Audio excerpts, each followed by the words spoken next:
ٹھیک ہے، میں تجھے شعلوں سے نجات دلا دیتا ہوں، مگر تمہیں میری ایک شرط ماننا پڑے گی۔ میں نے راکھ کو چٹکی میں پکڑتے ہوئے کہا، مجھے تمہاری ہر شرط منظور ہے، لیکن اے عظیم عامل، تو اچھی طرح سمجھتا ہے کہ میں اس وقت کتنا کمزور ہوں۔ اگر تم مجھے میری راکھ دے دو تو میں قد و قامت اور علوم کے ساتھ زندہ ہو جاؤں گا، اور پھر جو تو کہے گا اس پر عمل کروں گا۔ میں ایک لمحے کے لیے سوچ میں پڑ گیا کہ اس کا اعتبار کروں یا نہیں، اگرچہ اس وقت حالات کا تقاضا یہی تھا کہ میں طیکوش گویا تو اپنی قید میں کر لیتا یا اس سے عہد لے کر اسے چھوڑ دیتا، مگر میرے دل و دماغ میں بھی سودا سما گیا۔ میں نے اس سے کہا، پہلے تم اپنی نشانی بیان کرو اور اس بات کا بھی وعدہ کرو کہ اگر میں تمہیں راکھ کھانے کے لیے دے دوں تو تم اپنے علوم کی مدد سے کوئی شر انگیزی نہیں کرو گے، اور نہ ہی اس کمرے میں موجود ریشما اور اس کے باپ کو تنگ کرو گے۔ بتاؤ، کیا تمہیں یہ شرط منظور ہے؟ مجھے منظور ہے، اس نے جھٹ سے وعدہ کیا۔ میں نے راکھ پلیٹ میں رکھ دی اور اپنے پاس رکھے ہوئے مٹی کے کوزے میں ہاتھ ڈبو کر پانی پر پھونک ماری، پھر ہاتھ شعلوں پر جھٹک دیا تو شعلے یکا یک بجھ گئے اور طیوش کو گویا قرار مل گیا۔ اب مجھے میری راکھ دے دو، اس نے سنبھلتے ہی مطالبہ کیا۔ وہ بھی دیتا ہوں، مگر پہلے یہ بتاؤ تم ریشما کے اندر کیسے سرایت کر گئے، حالانکہ میں اس پر اور اس کے گھر کے ارد گرد حصار قائم کر کے گیا تھا۔ میں نے اپنی ایک الجھن پوچھی۔ وہ کہکا لگا کر بولا، کیا یہ بات اس کا ثبوت نہیں کہ طیکوش اپنے آقا کی طاقت سے ہر حصار کو توڑ سکتا ہے؟ بہرحال تمہاری تشویش ختم کرنے کے لیے یہ بتا دوں کہ ریشما اس سامنے والے مکان میں رہنے والے ایک نوجوان کو پسند کرتی ہے۔ طیکوش نے کھلی کھڑکی کی طرف اشارہ کیا۔ یہاں سے واقعی سامنے والا گھر نظر آ رہا تھا۔ جب تم اور لالی بابا گھر سے نکلے تو عین اسی وقت وہ لڑکا اپنے کوٹھے پر آیا اور اس نے ریشما کو اپنی طرف آنے کا اشارہ کیا۔ اب ریشما جو ہی اپنے گھر کی چار دیواری کے پاس جا کر اس کی باتیں سننے لگی، مجھے موقع مل گیا۔ میں اس نوجوان میں حلول کر گیا اور ریشما کو دیوار کے اوپر چڑھنے کے لیے کہا۔ تم دیکھ ہی رہے ہو کہ دیوار 4 فٹ اونچی ہے۔ ریشما تو بچپن سے یہ دیوار پھاند رہی ہے، لہذا وہ دیوار کے ذریعے اس نوجوان تک جا پہنچی۔ اس کے بعد ریشما کو قابو کرنا میرے لیے ناممکن نہ تھا۔ اس کے بعد جو ہوا وہ تمہارے سامنے ہے۔ تم ریشما کے پیچھے کیوں پڑے ہو؟ یہ تو بڑی بھولی بھالی لڑکی ہے۔ میں نے کہا، سارا قصور لالی بابا کا ہے۔ اس نے دیوس آقا کی سلطنت میں جا کر چلا کیا تھا۔ بدقسمتی سے اس شام دیوس آقا بوڑھے برگد کے استہان پر آرام کر رہے تھے۔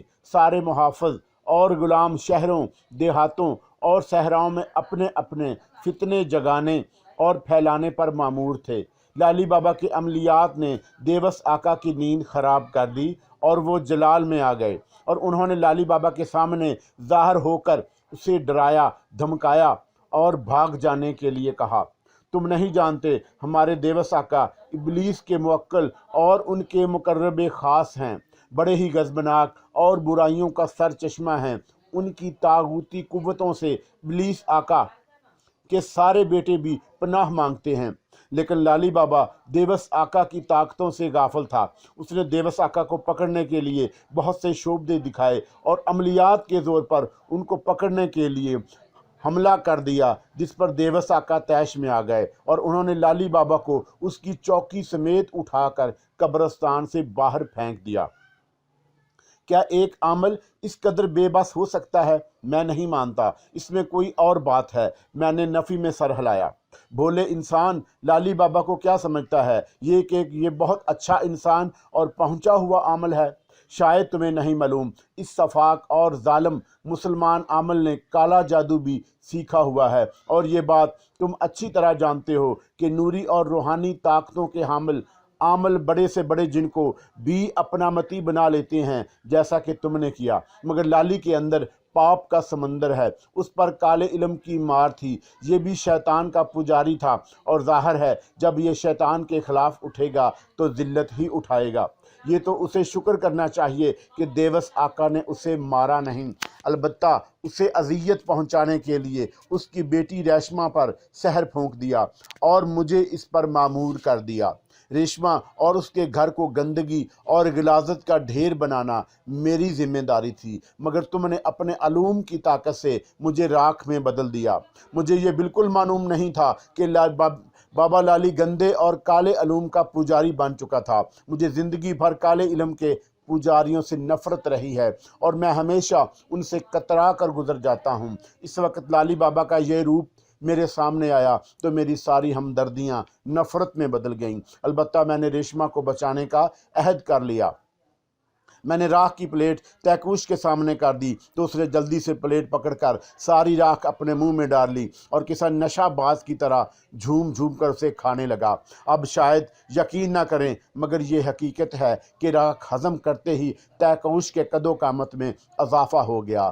اب ایک بھاری کم کالا بھجنگ وجود میرے سامنے یوں لہرانے لگا جیسے طوفانوں میں بڑے درخت جھومنے لگتے ہیں۔ میں نے چونکہ اب خود کو ہر طرح کی غیر متوقع حالات کے لیے تیار کر لیا تھا، لہٰذا میں نے چند وظائف پڑھنے کے بعد خود پر اور ریشما پر پھونک ماری۔ میری یہ حرکت دیکھ کر تیکوش کا شیطانی کہکہ گونجا، اے انسان، اب یہ تیری پھونکیں کسی کام نہ آئیں گی۔ میرے آقا دیوس کو معلوم ہو گیا ہے کہ میں کہاں ہوں اور کس حال میں ہوں۔ یہ سن کر میں کانپ اٹھا، مگر اپنا خوف اس پر ظاہر نہ ہونے دیا اور کہا، تیکوش، تم نے مجھ سے وعدہ کیا تھا کہ ہم میں سے کسی کو انتقام کا نشانہ نہیں بناؤ گے۔ تیکوش کا شیطانی کہکہ گرجتے بادلوں اور طوفانی لہروں کی طرح حجرے کے در و دیوار پر برسا تو ہر چیز کانپ کر رہ گئی۔ بے ہوش ریشما بھی یکدم اٹھ کر بیٹھ گئی۔ اس نے جو نہیں اپنے سامنے ایک شیطان کو دیکھا تو چیخ مار کر میرے اوپر گر گئی، اور جھٹکا کھا کر میں بھی پیچھے گرا تو ایک پاؤں حصار سے باہر آ گیا۔ آقا، اے ابلیس کے لاڈلے، شر و فساد اور فطرت سازیوں کے خالق، میرے آقا آ جا۔ وہ دیکھ، میرا آقا آ گیا۔ تیکوش دیوانہ وار کہکے لگانے لگا اور میں گھبرا کر ارد گرد دیکھنے لگا۔ اے عظیم دیوس، تو جنات کی آبرو ہے، ماں ترتبہ کی تجھ پر نظر کرم ہے، ابلیس کا تو چہیتا ہے، ابلیس کے بیٹے تجھ سے شر کی تربیت حاصل کرتے ہیں۔ اے فتنوں کے خالق، طاغوتی قوتوں کے والی، دیکھ اس عامل نے تیرے سیوک تیرے غلام تیکوش کو کس قدر لاچار کر دیا تھا، اور مجھے اس کی دسترس سے بچا لے۔ تیکوش کی آواز گرجتے بادلوں اور ٹوٹ ٹوٹ کر گرتی بجلیوں سے بھی بلند تھی۔ میں اس وقت حقیقتاً لاچار ہو گیا تھا۔ ریشما مجھ پر کچھ اس طرح سے گری تھی کہ میں آدھا حصار سے باہر تھا۔ مجھے اس وقت محسوس ہو گیا کہ اب میں تیکوش کو قابو نہیں کر سکوں گا، حالانکہ اس نے وعدہ کیا تھا کہ وہ ہمیں اپنے کینہ کا نشانہ نہیں بنائے گا، مگر یہ میری بھول تھی۔ وہ شیطان تھا، اور شیطان بھی ایسا کہ جسے ابلیس کی آشیرواد حاصل تھی۔ میں نے خود کو بچانے کے لیے ریشما کو جلدی سے پرے پھینکا اور حصار کے اندر پہنچ کر وظائف پڑھنے لگا۔ میں نے ابھی ایک دور مکمل بھی نہ کیا تھا کہ یکا یک کمرہ کسی آتش فشاں کی طرح پھٹ پڑا۔ ہر سو تپش پھیل گئی اور بوجھل اور بھاری کم سانسوں سے حجرے کی فضا گرم تندور کی منظر پیش کرنے لگی۔ ایک غبار سا پورے حجرے میں چکرانے لگا اور ایک کونے میں آگ کے شعلے بلند ہونے لگے۔ اسی دوران میں نے وظائف کا ایک دور مکمل کر لیا تھا، مگر اسی لمحہ لالی بابا کی ایک دل دوست چیخ سنائی دی۔ کسی نادیدہ طاقت نے اسے آگ کے شعلے میں اٹھا کر پھینک دیا تھا۔ لالی بابا کی چیخ و پکار سن کر حجرے میں موجود طاغوتی قوتیں کہکے لگانے لگی۔ تجھے کہا تھا حرامزادگی نہ کرنا، کسی نے فلک شکاف لہجے میں کہا تھا، اور تو نے کیا سمجھا تھا کل کا یہ بالکا تجھے بچا لیتا؟ اب وہ آواز میری طرف بڑھنے لگی، اس کا ہیولہ سیاہ غبار سے نمودار ہونے لگا، اور پھر دیکھتے ہی دیکھتے ایک طویل قامت، ٹھوس بدن اور سفید لمبی لمبی داڑھی والا عفرت میرے سامنے آ کھڑا ہوا۔ اس کی آنکھیں آتش فشاں کے دھانوں کی طرح سلگ رہی تھیں۔ تجھ سے تو میں بعد میں نمٹ لوں گا، اور تیرا فیصلہ بھی فرزند جنات آقا کریں گے۔ تو نے جنات کے بیٹوں کو اپنے شعبدے سے ڈرانے کی جو جسارت کی ہے، ہم تمہیں اس کی پوری اجرت دیں گے۔ اس کے بعد اس نے طیکوش کو اشارہ کیا، ریشما کو اٹھا لو، میں دیکھتا ہوں اس عمل میں اسے بچانے کی کتنی طاقت ہے۔ سن رہے ہو لڑکے، وہ مجھے دعوت مبارزت دے کر بولا، میں ہوں دیوس، ریشما کو بچانا چاہتے ہو تو اگلی چندی رات کو گوٹھ ماچھی کے صحرائی ٹیلوں میں آ جانا۔ فرزند ابلیس، صحراؤں کے آقا، برائیوں کے خالق غاف خود اس لڑکی کا فیصلہ کریں گے۔ پھر دیکھتے ہی دیکھتے طیکوش نے جھک کر ریشما کو اٹھایا اور اپنے آقا دیوس کے ساتھ سیاہ دھویں میں تحلیل ہو گیا۔ ہر طرف دہشت و کربلا کا منظر تھا۔ نیچے قدموں تلے جھلستی ریت تھی تو اوپر آسمان پر سورج کسی کھولتے پانی کی طرح آگ میرے سر پر برسا رہا تھا۔ صحرائی جہاز بھی سخت شدید گرمی میں آگے چلنے سے گریزاں تھا اور ریت کے جلتے ذروں پر چلتے ہوئے بلبلا رہا تھا۔ میں تو پھر بھی اس کی پیٹھ پر سوار تھا اور سر پر ایک موٹی سی پگڑی باندھ رکھی تھی، مگر یہ پگڑی بھی مجھے گرمی کی شدت سے بچانے کے لیے ہر بانے سایہ نہیں بن پا رہی تھی۔ میری لاچارگی دیدنی تھی۔ میں نے چھاگل کو منہ سے لگایا تو اس سے صرف 2 پاند پانی نکلا۔ سوکھے اور بے جان ہونٹوں کو تھوڑی سی ترواہٹ ملی، مگر گرمی کی حدت نے وہ بھی جذب کر لی اور میرے لبوں کی کھال ایک بار پھر ادڑ گئی۔ اونٹ بری طرح بلبلا رہا تھا اور زور آزاری دکھانے پر تل گیا تھا۔ مجھ سے خدشہ ہوا کہ اگر اسے کچھ دیر کے لیے شجر سایہ دار نہ ملا اور پانی سے اس کی پیاس نہ بجھائی تو یہ مر جائے گا یا پھر باغی ہو کر بھاگ اٹھے گا۔ اس کی مہار میرے ہاتھوں سے نکل جانے کا مطلب یہ تھا کہ میں اب لاچارگی کے عالم میں ہر غضب اور جہنم کی آگ سے بھڑکتے ہوئے صحرا میں اذیت ناک موت مارا جاؤں گا، مگر میرا جذبہ ناتواں بدن کو حرارت دے رہا تھا۔ اس صحرا میں سفر کرتے ہوئے میں نے راتیں اور 1.5 دن گزارا تھا۔ دوسرا دن بھی اب اختتام کو تھا، مگر گوٹھ ماچھی کے شیطانی صحراؤں کا لوئی عطا پتہ دکھائی نہ دے رہا تھا۔ سیانے سچ ہی کہتے ہیں، صحرا شیطانوں کا گڑھ ہے، اس لیے تو اونٹ لویان صحراؤں کا جہاز کہا گیا ہے۔ یہ واحد جانور ہے جو صحرا کی شیطانی وسعتوں اور اس کے سرابوں میں سفر کر سکتا ہے۔ صحراؤں کا یہ جانور شاید اسی وجہ سے کینہ پرور ہے، اور ظاہر ہے شتر کا کینہ اور شیطان کا کینہ ڈھکی چھپی بات نہیں ہے۔ مجھے اچھی طرح یاد تھا کہ دیوس کے حکم پر جب طیکوش نے ریشما کو اٹھا لیا تھا تو اس نے کہا تھا کہ اگلی 9 چندی رات کو گوٹھ ماچھی کے صحراؤں میں شیطان کا بیٹا جنات کی عزت حفاف نیا جنم لے رہا ہے اور اس کی ولادت نو پر جشن ابلیس کا اہتمام کیا جائے گا۔ اب اس کا فیصلہ اسی جشن کی رات کو ہوگا، لہذا تم وہاں چلے آنا۔ میں نہیں جانتا تھا کہ گوٹھ ماچھی کہاں ہے اور وہاں کیسا طلسم کدا ہوگا جہاں فرزندان ابلیس کی سلطنت قائم ہے۔ میں نے بڑے ٹھنڈے دل کے ساتھ غور و خوض کیا تھا کہ مجھے دیوس کے تعاقب میں وہاں جانا چاہیے یا نہیں۔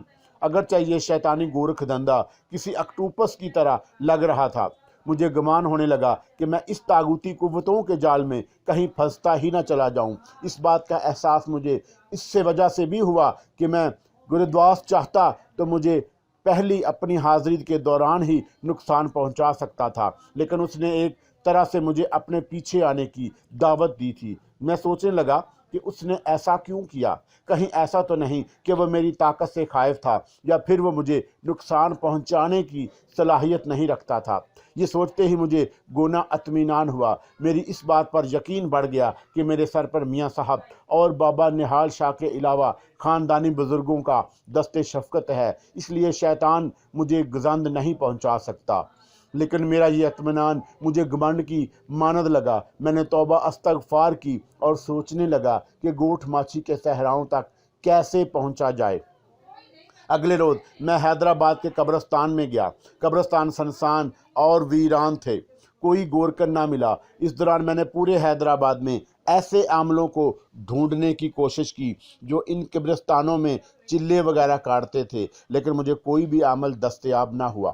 میں سارا دن کی خواری کے بعد جب بے نیل و مرام لالی بابا کے گھر واپس آیا تو تھک ہار کر بستر پر گر گیا۔ یہ رات میں نے بڑی بے چینی سے گزاری۔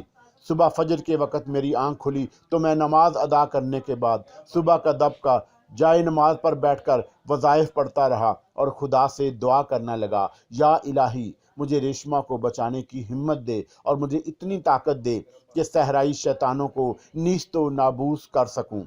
नाश्ता करके मैं एक बार फिर बाहर निकला और आहिस्ता आहिस्ता सड़क पर चहलकदमी करने लगा। मुझे सड़क के किनारे मट्टी में अपनी बिखरी हुई तस्बीह के दाने नजर आए। मैंने झट से तमाम दाने उठा लिए। दाने पूरे तो नहीं थे, बहरहाल जितने मिले मैंने गनीमत जानकर संभाल लिए। उन्हें पानी से धोकर धागे में पुराया और उसे हाथों में पकड़कर तस्बीह पढ़ने लगा।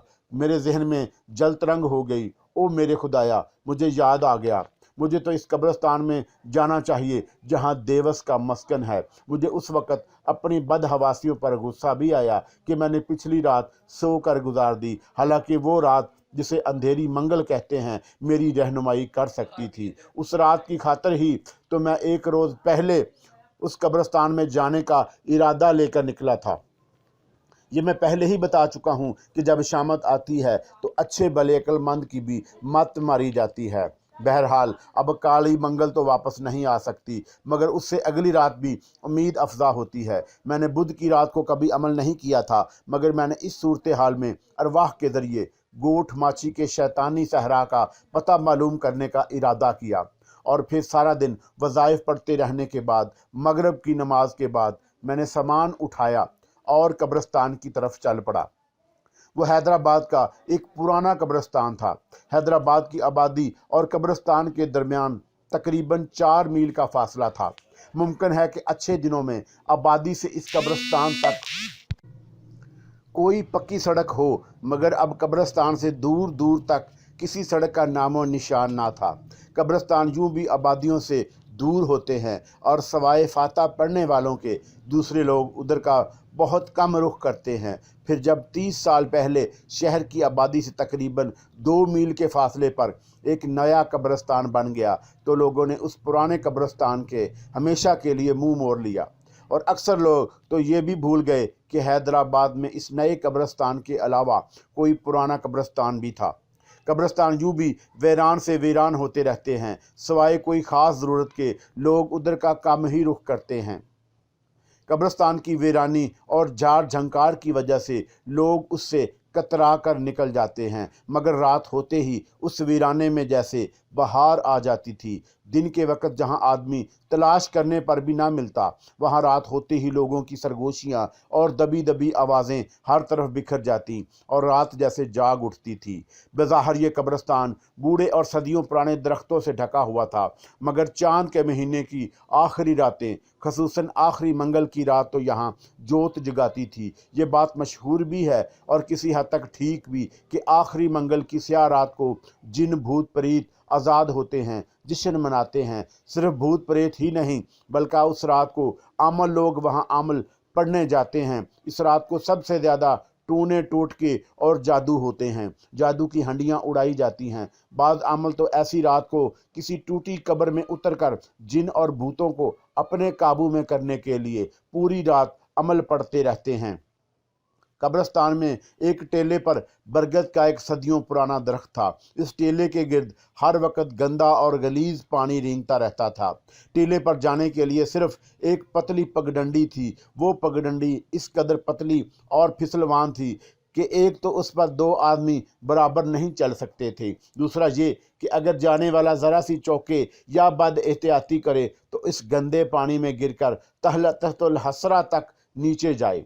रात तो रात, दिन के वक़्त इस मकाम और वहाँ खड़े बरगद के दरख्त को देखकर खौफ मालूम होता था, मगर मुझे तो वहीं जाना था और वहीं तमाम रात अमलियात में मसरूफ़ रहना था। चुनाचा मैं उस ख़तरनाक और बल खाती पगडंडी को पार करके बरगद के दरख्त के नीचे पहुँचा और मैंने दरख्त की जड़ के पास चौकी लगाने का अज़म किया। चौकी लगाने से पहले मैंने हिसार कायम किया। हिसार कायम करते वक्त महसूस कर रहा था जैसे सैकड़ों चरिंद परिंद और ख़ासकर चमगादड़ों परों को फड़फड़ाते मेरे सर पर से गुजर रहे हैं और चारों तरफ जंगली जानवर इस तरह भाग रहे हैं जैसे उन्हें कोई मार मार कर भगा रहा हो। मैंने हर तरफ से लापरवाह होकर चौकी लगाई, फिर अंगीठी सुलगाई और वज़ाइफ का विर्द शुरू कर दिया। वज़ाइफ के विर्द के दौरान शैतानी ताकतों ने मुझ पर बहुत डराया, धमकाया, बहलाया, फुसलाया और तरह तरह का लालच दिया کہ میں वजीफ़ा बंद कर दूं और इस अमल का सिलसिला रोक दूं। चुनाचा कभी मुझे कोई गुराता हुआ शेर आता दिखाई देता जो भागकर मुझ पर हमला करता, मगर हिसार के करीब आकर उसके कदम एकदम रुक जाते जैसे किसी ने उसे पकड़ लिया हो। कभी ऐसा होता कि कोई हाथी जैसा कवि हेकल इंसान मुझ पर हमला आवर होने को बढ़ता, मगर हिसार से टकराकर वो पीछे की तरफ गिर जाता, इस तरह जैसे किसी ने उसे धकेल दिया हो। अमलियात के दौरान ऐसे दहशतनाक रूह फरसा वाक़यात पेश आते ही रहते हैं। कोई भी मजबूत अमल इनसे घबराता नहीं। आधे घंटे बाद मुझे महसूस हुआ कि जैसे कब्रिस्तान का माहौल तब्दील होने लगा है। हर चीज़ अपनी अपनी जगह साकत और खामोश हो गई। हवा ने दरख्तों के पत्तों को गुदगुदाना भी छोड़ दिया। सन्नाटे का आलम और गहरी रात का तिलस्म कोई फितना जगाने लगा। मैं चौकस हो गया। इसी लम्हा कोई सरसराती हुई चीज़ मेरे करीब से गुजरी। मैंने सोचा ये चमगादड़ होगी या कोई परिंदा, लेकिन जब वही चीज़ बार बार मेरे हिसार के गिर्द चकराने लगी तो मैंने अमलियात के ज़रिए अपनी बातनी आंखों को रोशन कर दिया, जिसने अंधेरों के तिलस्म में इस सरसराते फितने का सरापा मेरे सामने जाहिर कर दिया। सफ़ेद पेरहन में उसका उजला दूधिया और ठंडी सफ़ेद शुआओं की तरह चमकता हुआ महताब चेहरा, आंखों में तकद्दुस जलवाए फिगन था। मैं हैरान हुआ कि इस कदर अंधेरे जुल्मात से भरे कब्रिस्तान में कुदरत का पुरस्रार हसीन शहकार कहाँ से आ सकता है। मैंने उसे मुखातिब किया, ए हुस्ने बेमिसाल, तकद्दस की मूर्ति, तू कौन है? वो खिलखिलाकर हंस पड़ी और मेरे हिसार से बाहर उतर कर खड़ी हो गई। उसने तराशीदा कामत, दराजू गैस जिनसे अतरो वजूद की महक उठ रही थी, हवास को मख्तल करने वाला हुस्न और महक, उसके अजहार बयान से दो आतशाह हुआ। मैं कौन हूँ मुझसे ये ना पूछता। ए नेक इंसान, मुझे किसने भेजा है ये भी दरियाफत ना करना। वो बोली, तू वहशत व करब में मुब्तला कब्रिस्तान में जिंदगी जाग उठी। यूं लगा जैसे बहिश्त की हूर गुलिस्तान में खड़ी हो। मैं मबहूस सा हो गया। तुम्हें जिन की तलाश है, मैं तुम्हें उनका पता बताने आई हूँ। उसकी लोचदार आवाज़ में जिंदगी की सारी मिठास भरी थी। फिर उसने मुझे गोठ माची के शैतानी सहरा के बारे में बताया और आखिर में कहा, ए इंसान, तू जुल्मतों की तरफ सफ़र करने वाला है। तेरा पाला इज़ाज़ील के खान वज़ादे और उसकी सारी नस्ल से पड़ेगा।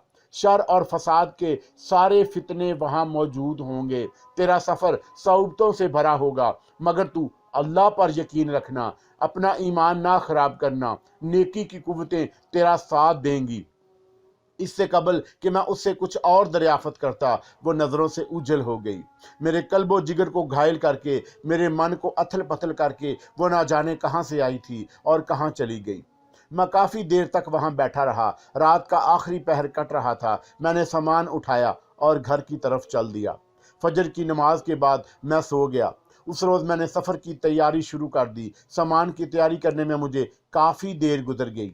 नौचंदी रात में 4 रोज़ रह गए थे। इस अफसरा के मुताबिक गोड़ मच्छी का तक पहुँचने में 4 रोज़ लग जाने थे। मैं शहर से निकला और एक घोड़ा खरीद कर उस पर सफ़र शुरू किया। 2 रोज़ तक मैंने उस पर सफ़र करता रहा। फिर जब सहराश शुरू हुआ तो मैंने एक शुतरबान से शुतरबान किराए पर ले लिया और फिर बाकी सफ़र उस पर शुरू कर दिया। ये मेरी इस तवील मुसाफत का आखिरी रोज़ था, मगर मंजिल का निशान दूर दूर तक दिखाई नहीं दे रहा था। रास्ते में कोई ऐसा शख्स भी नहीं मिल रहा था जिससे गोठ माची के सहरा की निशानदाही लेता। अलबत्ता मेरे रहबर ने मुझे जो निशानियां बताई थी उनका भी ज़हूर नहीं हो रहा था। उसने बताया था कि सहरा में सदियों पुराना एक कब्रिस्तान, रेत का पहाड़ और खंडर रात नजर आएंगे। ये वही गोठ माची का तिलस्म कदा है जहाँ लेफ का बेटा हफाफ अपनी सल्तनत का दरबार लगाकर बैठा है।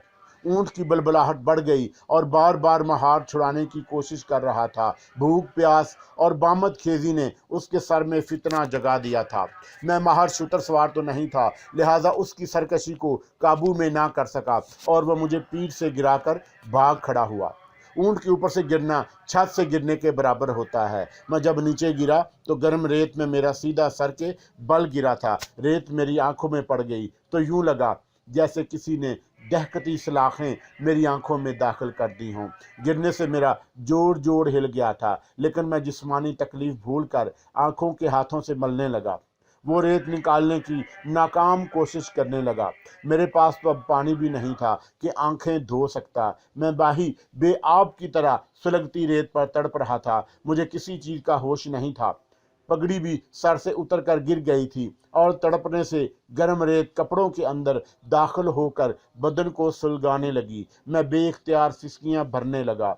बेचारगी थी या गर्म रेत के जर्रों का कमाल कि आंखों से पानी बहने लगा। खुद पर जोर रोने लगा और नडाल सा होकर गर्म झुलसती रेत पर लेट गया। आंखें खुल नहीं पा रही थी और बदन से भी जान निकलती जा रही थी। गर्म और जहन्नमी आग मेरे बदन को पिघलाने लगी। अलबत्ता मुझे साफ महसूस हो रहा था कि मेरा जिस्म पिघल रहा है और माए में तब्दील हो रहा है।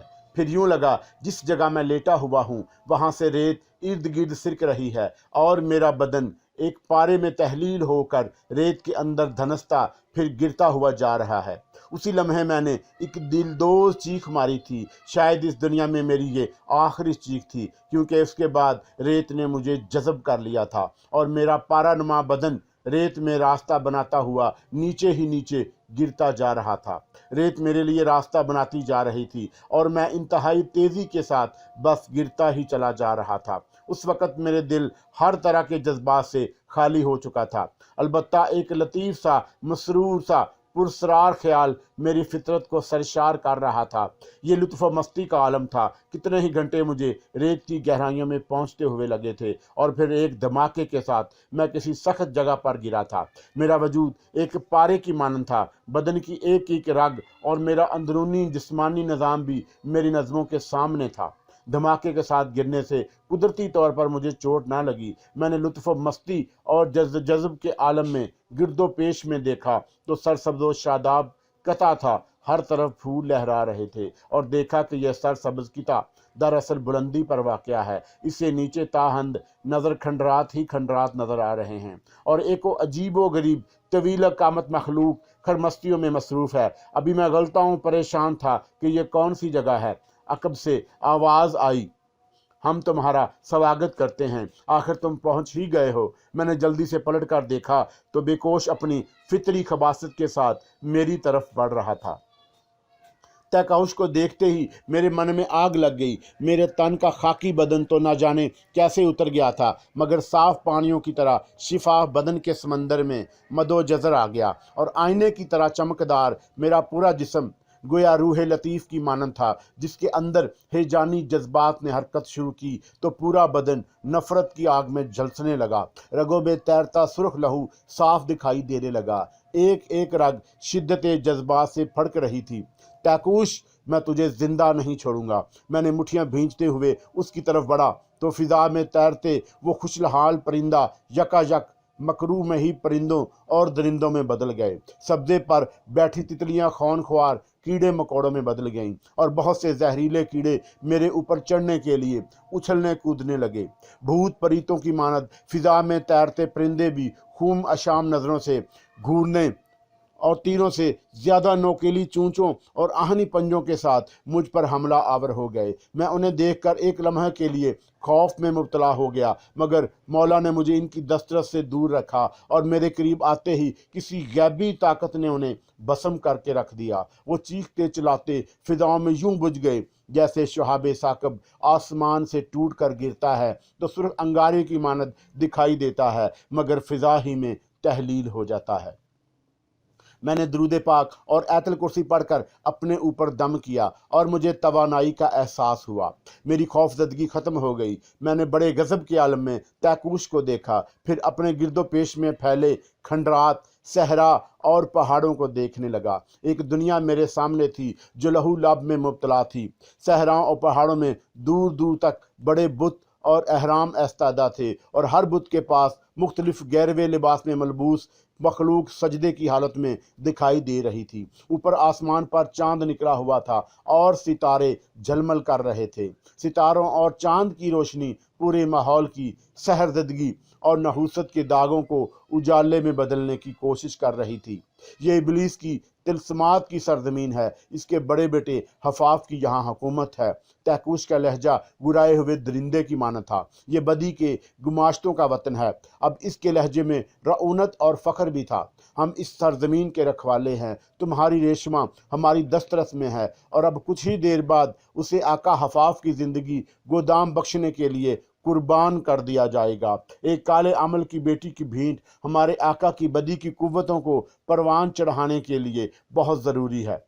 तहकूश की बात सुनते ही न जाने मुझे क्या हुआ कि मैंने उस पर थूक दिया और कहा, ए बदी के गुमाश्ते, मैं तुझ पर और तेरे आका हनाफ मरदूद पर लानत भेजता हूँ। मैं देखता हूँ वो रेशमा को कैसे कुर्बान करते हैं। मैं तुझे और तेरी इस दुनिया को भी ये बात समझा देना चाहता हूँ। फिर मैंने खंडरात की तरफ रुख कर बदला और कहा, ए बदी के गुमाश्तो सुनो। मेरी आवाज़ खंडरात और सहरा की मुहीब मुसाफतों को चीरती हुई दूर दूर तक फैल गई। मुझे यूं लगा जैसे मेरी सदा के बुलंद होते ही हर तरफ शरंगेज़ी जिंदगियां अंगड़ाई लेने लगी हों। दूर दूर तक फैले इबलीस के फर्जंदों के मुजस्समों के तेवर भी बदलने लगे और उसके कदमों में सर झुकाकर गिरी पड़ी इबलीसी कुव्वतों, बदरूहों, गुमराह इंसानों और कीड़ों मकोड़ों के बेजान जिस्मों में हरकत पैदा हो गई। तहकूश को मैंने इंगशरे शहादत की जोर से दूर रहने पर मजबूर कर दिया था। मैंने आवाज़ पहले से भी बुलंद की और कहा, मेरी बात गौर से सुनो। अगर तुमने रेशमा को अपने आका की भेंट चढ़ाने की कोशिश भी की तो खुदाए जुल जलाल की कसम, मैं उसकी बख्शी हुई नूरानी कुव्वतों और अलूम की ताकत से तुम्हारी इबलीसी कुव्वतों का मुकाबला करूंगा। और याद रखना, ये मुकाबला जो सदियों से आदम और इबलीस के दरमियान जारी है, ये अहद इस मुकाबले में भी इबलीस की जिल्लत का तमाशा देखेगा।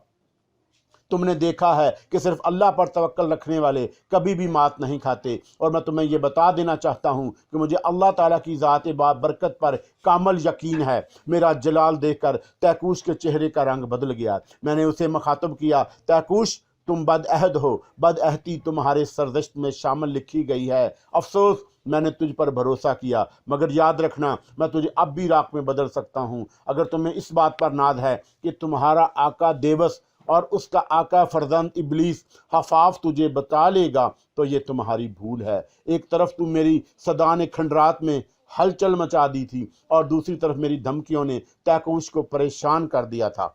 मैंने महसूस किया कि उसके जलाली और हवसगीर आंखों में शर्मिंदगी तैरने लगी, तो मैंने उसकी जिल्लत और मजम्मत के लिए एक और वार किया। तहकूश, तुम समझते हो कि इब्लीस के बेटों की शैतानी सरजमीन पर आकर मैं बेबस हो गया हूँ, तो लो देखो, मैं तुझे अपनी ताकतों की एक झलक दिखाता हूँ। मैंने आयतुल कुर्सी पढ़कर उसकी तरफ फूंक मारी तो उसके बदन में आग लग गई। ये आग अब उसे बुझ नहीं सकती थी। आयतुल कुर्सी के शरीर बदनों को आग लग जाती है। ये आग जो नारे जहन्नम जैसी होती है, शैतान की मौत पर मोहरे सबत कर देती है। और इससे कबल जब वो परेशान के रेशमा के अंदर तागूती कुव्वत बनकर मुझे ललकार रहा था, तब भी मैंने उसे एक ऐसे ही वजीफे से राख में बदल दिया था। तहकूश नार जहन्नम से चिल्लाने लगा, ऐ नेक दिल इंसान, मुझे एक बार फिर माफ़ कर दे। अब मैं बदअहदी करता हूँ कि तुझे कोई गुजंद नहीं बचाऊँगा और तेरी गुलामी करूँगा। मैं उस वक़्त तहकूश को मारना भी नहीं चाहता था। मैंने उसे सदा देकर अपने मकासद के इस्तेमाल करने की तदाबीर इख्तियार की। लिहाजा मैं उसके करीब आ गया और अल्लाह पाक से दुआए खैर और मदद मांगी और एक दुआ पढ़कर उसके झुलसते बदन को आग से निजात दिला दी और उसके साथ ही उसके सर के बालों का एक गुच्छा उतार कर अपने कब्जे में कर लिया। उसने सर झुकाकर दोनों हाथ अपने सीने पर बांध लिए और आजिज़ के साथ बोला, ऐ मेरे आका, अब आपको इस गुलाम से कभी कोई शिकायत ना होगी। मैं तहकूश को कैद करने के दौरान माहौल से बेखबर भी नहीं था। मेरी सदा ने खंडरात के दहशत अंगेज दुनिया में मेरी मौजूदगी साबित कर दी थी और मुझे तवक्का थी कि इब्लीस के गुमाश्ते अब बाकायदा मुझ पर हमला करेंगे। लेकिन मेरी हैरत की कोई इंतहा ना रही कि यहाँ पूरे माहौल में जो लहू अब मुब्तला था, एक लातअल्लुकी का आलम था। मेरी तरफ किसी ने भी तवज्जो ना दी थी। मैं बुलंदी पर खड़ा खंडरात और सहरा की दुनिया में बने इन मुजस्समों को गौर से देखने लगा, जिनके स्याह और मुहीब चेहरे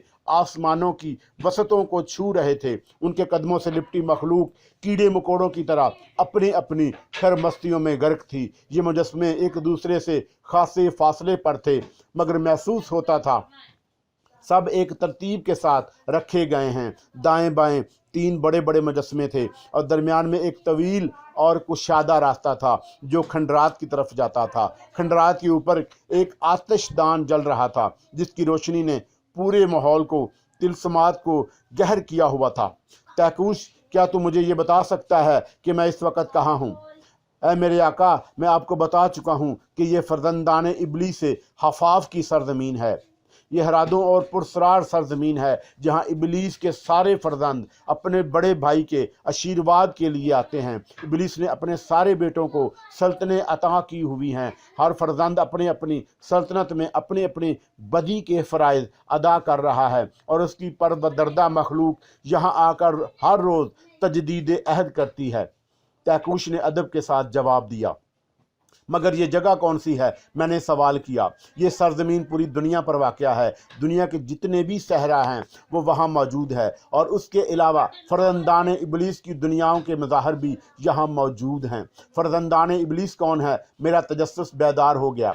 वैसे तो हम सारे ही इबलीस की औलाद हैं, मगर उसके 11 बेटे ऐसे हैं जो अव्वल रोज़ से उसके साथ हैं और बुराइयों को फैलाने में अपने बाप के हुक्म से गुरेज नहीं करते। सुनो ए खाकी इंसान, तुम्हें शायद मालूम नहीं कि शैतान और जिन्नात में क्या फ़र्क है। सुनो, जिन्नात, भूत प्रेत, कीड़े मकोड़े सब शैतान की औलाद हैं, मगर वो शैतान जो बदी की कुव्वतों से ताइब हो गया और उसने इस्लाम कबूल भी किया मगर बुराई नहीं करता, वो जिन कहलाता है। तैकूश ने खंडरात में फैले मुजस्समों की तरफ इशारा करते हुए बताया, ऐ मेरे मौसन, ये इबलीस के 11 बेटों के बुत हैं और इनके नाम और काम ये हैं। हफाफ शैतान का मुकर्रब और चहेता फर्जंद है। ये सहराओं में शैतानियत फैलाने पर मजबूर है। जंबूर, इसे बाज़ारों पर मामूर किया गया है। झूठी तारीफ़ें और झूठी कस्में खाने पर लोगों को उकसाता है। नाप तौल और हर तरह की बददयांती पर उकसाता है। मबसूत, लोगों को झूठ पर उकसाता है। सब्र, ये मुसीबत ज़दा लोगों को जहालत के काम में नोहा, मात में गिरेबान, चाक करके रोने और चेहरे को नोचने की तरगीब देता है। अबीज़, ये अंबिया के दिलों में वसवसे डालने पर मामूर है। और ये शैतान जना पर मामूर है। जना के वक़्त मर्द और औरत पर सवार हो जाता है। वासिम, इस शैतान की ड्यूटी है कि जब कोई इंसान अपने घर में बगैर सलाम किए या अल्लाह का नाम लिए दाखिल होता है तो वह घर वालों में फसाद कराने का सबब बनता है। मतलूस, ये शैतान गलत और बेबुनियाद अफवाहें लोगों में फैलाता है। लाकीस, ये वज़ू और नमाज पर ममूर है, लोगों के दिलों में वसवसे डालता है। खज़ब, ये शैतान भी नमाज पर मुसल्लत किया गया है ताकि लोगों को नमाज से दूर रखे। वल्हान, ये भी वज़ू पर मुसल्लत किया गया है ताकि नमाजी को वज़ू करने से रोक सके। तैकूश, ये तो इब्लिस से मरदूद के बेटों के बुत हैं। वो खुद कहाँ हैं? वो सब आतिश कदे में मौजूद हैं। मैंने तुम्हें बताया था कि आज कुछ ही देर बाद आका हफाफ की ज़िंदगी को दवाम बख्शने के लिए रेशमा की भीन चढ़ाई जा रही है। लिहाजा तमाम भाई अपने बड़े भाई के जश्न वलादत पर यहाँ मौजूद है। जश्न वलादत से नौ क्या मुराद है? मैंने उलझते हुए सवाल किया। ए खाकी इंसान, ए मेरे आका, तैकूश ने एक हसरतनाक आह भरी। शायद तुम नहीं जानते कि शैतान तभी मौत नहीं मरता। हमारे अब्बा इबलीस, जो कि कभी अल्लाह का बरगज़ीदा और इबादत गुजार इज़ाज़ील था, जब आदम को सजदा ना करने के जुर्म में रांदा हुआ, ज़िल्लत और रसवाई और गहराई का तौक उसके गले में लटका दिया गया, तो उसने रब्बे कायनात से चंद रियायत हासिल कर ली, जिनमें एक ये भी थी कि वो क़यामत तक ज़िंदा रहेगा। इब्लीस की सिल जो हर इंसान के नुस्खे पैदा होने पर पैदा होती है और हर इंसान पर एक इब्लीस मुसल्लत कर दिया जाता है। इंसान तो मर जाता है मगर इब्लीस का बेटा नहीं मरता, इसलिए कि नेकी की कुव्वतें उसे मारने की सलाहियतों से महरूम हो रही हैं। इसी तरह जिन्नात का भी यही मामला है। वो तभी मौत मरने के बाद दोबारा जन्म ले लेता है और फिर उस वक़्त मरेगा जब क़यामत का हशर बर्पा होगा। इब्लीस और जिन्नात की औलाद जंगो जदल और नेकी की कुव्वतों के हाथों मरने के बाद दोबारा ज़िंदगी नहीं पा सकती। अलबत्ता वो लाखों साल उम्र पाने के बाद एक बार तभी उम्र मर जाता है और उसके बाद दोबारा जन्म लेता है। इब्लीस का फर्जंद हवाफ बदकिस्मती से अपने ही एक भतीजे जिनके हाथों घायल हो गया और उसके बाद उसकी बदी की कुव्वतें कमज़ोर हो गईं, वो बिस्तर से लग गया। उसका ये भतीजा हामा बिन हमम बिन कैस बिन लैस ایک جلیل اور قدر جن زادہ ہے، اسے جنات کا بیٹا بھی کہا جاتا ہے۔ وہ اپنے جد و امجد کی ابلیسی قوتوں، اس کے گماشتوں اور اس کی اولاد کے خلاف اللہ کے نیک بندوں کی مدد کرتا ہے۔ تم نہیں جانتے کہ حامہ کس قدر طاقتور ہے، اس کی عمر لاکھوں سال ہے۔ اس نے اس وقت جہنم لیا تھا جب قابیل نے حابیل کو مارا تھا اور وہ 4 یا 5 سال کا تھا۔ Come and fly away.